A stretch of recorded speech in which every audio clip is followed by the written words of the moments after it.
உன் விருப்பம் பூரணமாகட்டுமே. ஐயா வாழ்க வாழ்க, உன் நாமம் வாழ்க.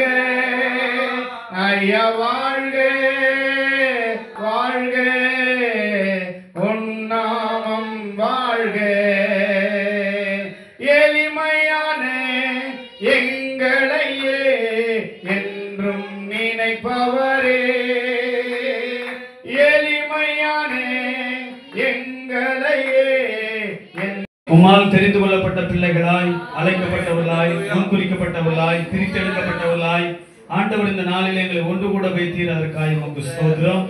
இப்போதும் படைத்த காணிக்கைக்காய் நன்றியோடு துதிக்கிறோம். அதை பரிசுத்தப்படுத்தி ஆசீர்வதிங்க. அது ஊழியங்களுக்கும் ஆண்டவரே அதை பிரயோஜனமாய் கர்த்தர் ஆசீர்வதித்து நீர் மாற்றி தருவதற்காக உமக்கு நாங்கள் நன்றி சொல்கிறோம். கர்த்தருடைய வார்த்தைக்காய் ஸ்தோத்திரம்.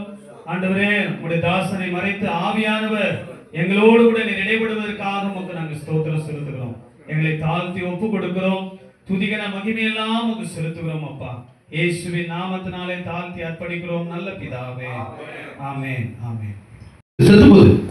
இந்த வேறு சாகாதபடிக்கு இயேசு அங்கே வேறாய் வந்து அந்த ஸ்தானத்தை நிலைக்க வைக்கிறார். அந்த ஸ்தானத்தில் அவன் பூ பூக்க வைக்கிறார். அந்த ஸ்தானத்தில் காய்க்க வைக்கிறார். அந்த ஸ்தானத்தில் அவன் நிலைத்திருந்து அவன் பெயர் பெருசா பேச படிக்கிறான்.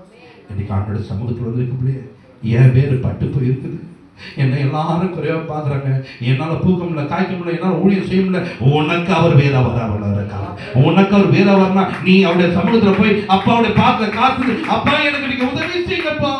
அப்படி நான் தவறி நடந்துட்டப்பா, என் நேரத்தை வீணடிச்சுட்டப்பா, நான் தூங்கி கழிச்சுட்டப்பா, அப்பா நான் அதுக்காக ஓடின நாட்கள் உண்டாண்டு என்ன மன்னிச்சிருங்கப்பா, அவங்க சமூகத்துக்கு வருகிறப்பான்னு சொல்லிட்டு அவருடைய சமூகத்துல நீங்க காத்திருப்பினா உனக்கு அவர் வேற வருவார்.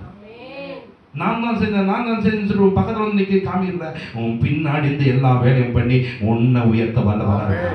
உனக்கு ஒரு மேன்மை கொடுக்க வல்லவராக இருக்கா. உனக்கு ஒரு கனத்தை கொடுக்க வல்ல இருக்கா. உனக்கு ஒரு உயர்ந்த ஸ்தானத்தை வைத்து தேவன் காத்து கொண்டிருக்கிறான். ஸ்தானத்தை நீங்க இழந்து போகாது.